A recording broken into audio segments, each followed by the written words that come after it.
Assalamualikum everyone, welcome back to my channel. শীতকালের সবথেকে জনপ্রিয় দুটো সবজি হচ্ছে আমার কাছে যেটা মনে হয় সেটা হচ্ছে বাঁধাকপি এবং ফুলকপি। বাঁধাকপি এবং ফুলকপি দিয়ে কিন্তু হরহামেশাই বিভিন্ন ধরনের নাস্তা তৈরি করা হয়। তো আজকের পর্বে সম্পূর্ণ নতুন এবং ভিন্নধর্মী বাঁধাকপি এবং ফুলকপি দিয়ে দুটো রেসিপি আমি একই ভিডিওতে তৈরি করে দেখাবো। তো আশা করছি শীতকালীন সবজি বাঁধাকপি এবং ফুলকপির আজকের এই রেসিপি দুটো সবার কাছে ভালো লাগবে। ভিডিওটি ভালো লাগলে অবশ্যই কিন্তু ভিডিওতে একটা লাইক দিতে ভুলবেন না। তো প্রথমে আমি আপনাদেরকে বাঁধাকপি দিয়ে যে রেসিপিটা তৈরি করে নিব দেখাবো, তার জন্য এখানে আমি 2 কাপের মতো বাঁধাকপি কুচি করে কেটে নিয়েছি। 2 কাপের মতো এখানে আছে। এখন এর সঙ্গে সামান্য পরিমাণ লবণ দিয়ে খুব ভালোভাবে এটাকে মেখে নিতে হবে যতক্ষণ না পর্যন্ত এটা নরম হয়ে যায় এবং বাঁধাকপি থেকে পানিটা বের হয়ে আসে। এই পদ্ধতিতে আসলে নাস্তাটা তৈরি করলে কিন্তু খেতে অনেক বেশি মজাদার হয়ে থাকে, আর এটা এত বেশি মুচমুচে হয় আপনারা আসলে তৈরি না করলে বুঝতে পারবেন না, ভীষণই মজার হয় খেতে। তো যাই হোক, এখন এই বাঁধাকপির যে এক্সট্রা পানিটা আছে সেটা হাত দিয়ে চেপে চেপে এটাকে আমি একটু পানিটা আলাদা করে তারপর অন্য একটা বাটিতে এটা নিয়ে নিচ্ছি। তো সবগুলো বাঁধাকপি থেকে এখানে পানিটা ঝরিয়ে নেওয়ার পর এখন এই বাঁধাকপির মিশ্রণের ভেতরে বাকি কিছু উপকরণ দিব। তো প্রথমে দিয়ে দিচ্ছি এখানে স্বাদ মতো ফ্রেশ ধনিয়া পাতা কুচি। তারপর এখানে দিয়ে দিচ্ছি 2টা কাঁচা মরিচ কুচি বা ঝালটা আপনারা আপনাদের স্বাদ অনুযায়ী দিবেন। এখানে 1/4 কাপ বললে ভুল হবে, 2 টেবিল চামচের মতো আসলে এখানে আমি পেঁয়াজ কুচি দিয়েছি। স্বাদ মতো কিছুটা লবণ দিয়ে দিলাম এবং তার সঙ্গে দিয়ে দিচ্ছি এখানে 1 চা চামচের মতো চিনি। এখানে স্বাদ অনুযায়ী দিয়ে দিলাম মরিচের গুঁড়ো। তারপর দিয়ে দিচ্ছি এখানে জিরা গুঁড়ো 1/2 চা চামচ। এরপর দিয়ে দিচ্ছি ধনিয়া গুঁড়ো 1/2 চা চামচ। আদা এবং রসুনের পেস্ট এখানে দিয়ে দিচ্ছি 1/2 চা চামচ, সামান্য পরিমাণে দিতে হবে। টমেটো সস বা টমেটো কেচাপ এখানে দিয়ে দিচ্ছি 1 চা চামচ। তারপর সবকিছু এখন একত্রে খুব ভালোভাবে একটু মেখে নিতে হবে। আর এখানে কিন্তু আমি ময়দা এবং চালের গুঁড়ো দিয়েছি।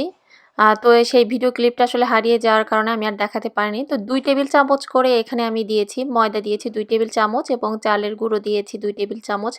ময়দাটা দিলে এর নাস্তার ভেতরটা একটু নরম হবে, আর চালের গুঁড়োটা দিলে নাস্তার বাইরের যে আবরণটা আছে সেটা অনেক বেশি পরিমাণে মুচমুচে হবে। তো এখানে চাট মশলা পাউডার দিয়ে দিলাম এবং সামান্য পরিমাণে হলুদের গুঁড়ো দিয়ে দিলাম সুন্দর একটা কালারের জন্য। তারপর সবকিছু একত্রে আবারও আমি মেখে নিচ্ছি। আর কেউ যদি মনে করেন যে এখানে চালের গুঁড়ো দিবেন না, তো আপনারা চাইলে এখানে কিন্তু কর্নফ্লাওয়ারটাও দিতে পারেন। যেহেতু কর্নফ্লাওয়ারটা সবার বাড়িতে সবসময়ের জন্য থাকে না, সেই জন্য এখানে আমি চালের গুঁড়ো এবং ময়দা দুটোর মিশ্রণে দিয়ে এখানে পাকোড়া বলতে এই নাস্তাটা আমি তৈরি করে নিয়েছি। আর এখানে সামান্য পরিমাণে শেষের দিকে একটু ঘি দিয়ে তারপরে মেখে নিতে চেষ্টা করবেন, কারণ সামান্য পরিমাণে ঘি দিলেও এর ভেতর থেকে একটা ঘির ফ্লেভার পাওয়া যায়, তো খেতে খুবই ভালো লাগে। তো এখন অল্প অল্প করে স্বামী কাবাবের মতো এটাকে শেপ দিয়ে আমি তৈরি করে তারপর ডুবো তেলে দুটো পাশ আমি ভেজে নেব।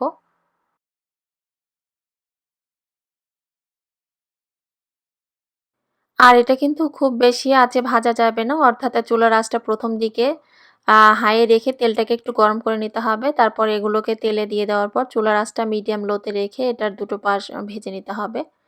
কারণ খুব বেশি আঁচে এগুলো ভাজলে কিন্তু দেখা যাবে যে দ্রুত একটা কালার চলে আসবে, আর সেটা কিন্তু অত বেশি মুচমুচে হবে না।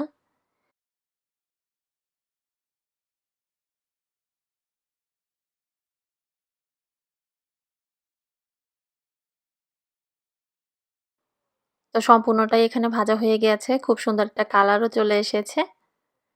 এটা আসলে দেখতে শুধুমাত্র যে সুন্দর তেমনটা না, এটা খুবই মুখরোচক একটি নাস্তা। আবার যে সকল বাচ্চারা সবজি খেতে পছন্দ করে না, তো আমি এখানে যে শুধুমাত্র বাঁধাকপি দিয়ে তৈরি করেছি, আপনাদের যে শুধুমাত্র বাঁধাকপি দিয়ে তৈরি করতে হবে তেমনটা না। আপনারা চাইলে কিন্তু যদি মনে করেন যে বাচ্চাদের সবজি খেতে পছন্দ করে না, তো তাদেরকে আপনারা তৈরি করে খাওয়াবেন। তো এর সঙ্গে গাজর, ফুলকপি বা অন্যান্য ভেজিটেবলসও কিন্তু অ্যাড করতে পারেন। তো নাস্তাটা ভালোভাবে তৈরি হয়ে গিয়েছে। এখন তেলটা ঝরিয়ে নিয়ে একটা প্লেটে আমি এটা নিয়ে নিচ্ছি। বাঁধাকপির এই নাস্তাটা শুধুমাত্র দেখতে যে লোভনীয় তা কিন্তু নয়, খেতে কিন্তু খুবই মুচমুচে এবং মজাদার হয়ে থাকে। আশা করছি বাড়িতে অবশ্যই ট্রাই করবেন। এরপর আপনাদেরকে তৈরি করে দেখাবো ফুলকপির বল। এটাও কিন্তু খেতে খুবই মজাদার হয়ে থাকে, অবশ্যই বাড়িতে ট্রাই করতে ভুলবেন না। তো এখানে একটা প্যানের ভিতরে প্রথমে দিয়ে দিচ্ছি 1 টেবিল চামচ তেল, তারপর দিয়ে দিচ্ছি এখানে 1 চা চামচ রসুন কুচি। এখানে কিন্তু আদা কুচি দিতে হবে না, শুধুমাত্র রসুন কুচিটাই দিতে হবে। রসুন কুচিটা দিয়ে দেওয়ার পর 30 থেকে 40 সেকেন্ডের মতো এটা নেড়েচেড়ে হালকাভাবে একটু ভেজে নিতে হবে। তারপরে এখানে দিয়ে দিচ্ছি ফুলকপি, আর এখানে 1.5 কাপ আছে ফুলকপির এই মিশ্রণটা, অর্থাৎ এখানে একটা গ্রেটারের সাহায্যে ফুলকপিটাকে আমি খুব ভালোভাবে একদম পাতলা মিহি করে এখানে গ্রেট করে নিয়েছি।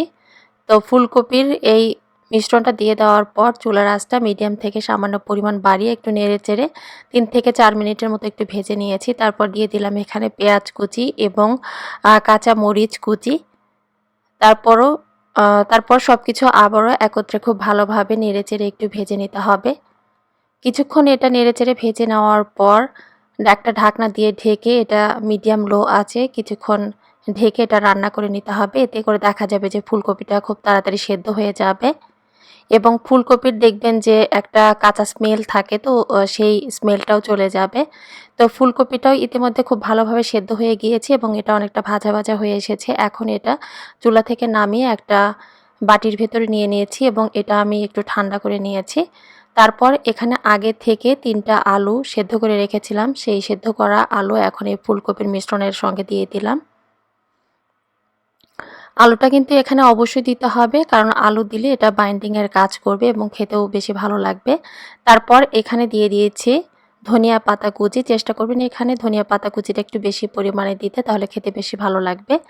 স্বাদ মতো কিছুটা লবণ দিয়ে দিচ্ছি। আর ফুলকপিটা ভাজার সময় কিন্তু আমি লবণ দিইনি, তবে আপনি চাইলে লবণও দিতে পারেন সামান্য পরিমাণে। এরপর দিয়ে দিচ্ছি এখানে আমি সামান্য পরিমাণে হলুদ গুঁড়ো এবং মরিচ গুঁড়ো দিয়ে দিচ্ছি 1/2 চা চামচ, বা ঝালটা আপনি আপনার স্বাদ অনুযায়ী দিবেন। সুইট চিলি সস এখানে দিয়ে দিলাম 1 টেবিল চামচের মতো। তারপর দিয়ে দিচ্ছি এখানে ম্যাগি মশলা পাউডার, মানে ম্যাগি নুডলসের সঙ্গে যে মশলাটা থাকে সেই মশলাটা সম্পূর্ণটা এখানে দিব। আর অবশ্যই কিন্তু এখানে এই মশলাটা দিতে চেষ্টা করবেন, কারণ এই মশলাটা দিলে এটার টেস্টটাই অন্যরকম হয়ে যায়। আর এই মশলাটা যদি না থাকে তাহলে ধনিয়া গুঁড়ো, জিরা গুঁড়ো, চাট মশলা পাউডার এগুলো দিয়ে কিন্তু এটা তৈরি করা যাবে। আর এখানে আমি যে সুইট চিলি সসটা দিয়েছি, যদি বাড়িতে সুইট চিলি সস না থাকে এর পরিবর্তে টমেটো কেচাপ থাকলে সেটাও কিন্তু আপনারা দিতে পারেন। তো সবকিছু আমি একত্রে খুব ভালোভাবে হাত দিয়ে মিশ্রণটার সঙ্গে মেখে নিয়েছি। এখন এগুলোকে একটা বলের মতো তৈরি করে নিচ্ছি। এরপর চলে যাচ্ছি অন্য একটা বাটিতে 3 টেবিল চামচের মতো এখানে ময়দা নিয়েছি। ময়দার সঙ্গে এখানে আমি সামান্য পরিমাণে পানি দিয়ে দিচ্ছি, কারণ পানি দিয়ে এখন এই ময়দার মিশ্রণটাকে খুব ভালোভাবে একটু মিশিয়ে নিতে হবে। আর এই মিশ্রণটা মেশানোর সময় চেষ্টা করবেন যেন কোনো ধরনের কোনো লাম্পস না থাকে, মানে স্মুথ একটা ব্যাটারের মতো এখানে তৈরি করে নিতে হবে। আর এই মিশ্রণটা কিন্তু খুব বেশি পরিমাণে পাতলাও করা যাবে না, অর্থাৎ যেহেতু এই বলগুলোকে ব্রেড ক্রাম্পসে গড়িয়ে নিব, আর ব্রেড ক্রাম্পসটা যেন বলটার সঙ্গে খুব ভালোভাবে লেগে থাকে, যার কারণে এখানে এই ময়দার মিশ্রণের সঙ্গে প্রথমে বলগুলোকে গড়িয়ে নিয়ে তারপর এটার সঙ্গে ব্রেড ক্রাম্পসটা হাত দিয়ে খুব ভালোভাবে চেপে চেপে লাগিয়ে নিতে হবে। এরপর আমি ব্রেড ক্রাম্পস লাগিয়ে নিয়েছি। ব্রেড ক্রাম্পস হচ্ছে এটা পাউরুটির গুঁড়ো, যে কোনো সুপার শপগুলোতে আপনারা এটা খুব ইজিলি পেয়ে যাবেন। আর চেষ্টা করবেন হাত দিয়ে একটু ভালোভাবে চেপে লাগিয়ে নিতে, এতে করে দেখা যাবে যে বাইরের কোটিংটা অনেক বেশি মুচমুচে হবে। আপনারা চাইলে এই প্রসেসটা কিন্তু দুবারও ফলো করতে পারেন, কারণ দুবার করে ব্রেড ক্রাম্পস লাগিয়ে নিলে দেখা যাবে যে বাইরের কোটিংটা অনেক বেশি পরিমাণে মুচমুচে হয়। এরপর ভাজার জন্য একটা প্যানের ভেতরে কিছুটা তেল দিয়ে দিলাম। এখন চুলার আঁচটা বাড়িয়ে প্রথমে তেলটাকে আমি খুব ভালোভাবে একটু গরম করে নিব। তেলটা যখন গরম হয়ে যাবে তারপর এক এক করে ফুলকপির এই বলগুলো এখন তেলের ভেতরে দিয়ে চুলার আঁচটা মিডিয়াম থেকে সামান্য পরিমাণ বাড়িয়ে দুটো পাশ গোল্ডেন কালার না আসা পর্যন্ত উল্টে পাল্টে ভেজে নিতে হবে। তো এক এক করে এখানে ফুলকপির বলগুলো আমি তেলের ভেতরে দিয়ে দিলাম। আর চুলার আঁচটার দিকে কিন্তু অবশ্যই লক্ষ্য রাখতে হবে, কারণ লো আঁচে আপনি যদি একটু সময় নিয়ে এটা ভাজতে চেষ্টা করেন তাহলে দেখবেন যে এটা ফেটে গিয়ে এর ভেতরে যে সবজির পুরটা আছে সেটা কিন্তু খুব সহজে বের হয়ে আসবে। যার কারণে চুলার আঁচটা বাড়িয়ে এটাকে একটু নেড়ে চেড়ে উল্টে পাল্টে গোল্ডেন কালার করে ভেজে নিতে হবে।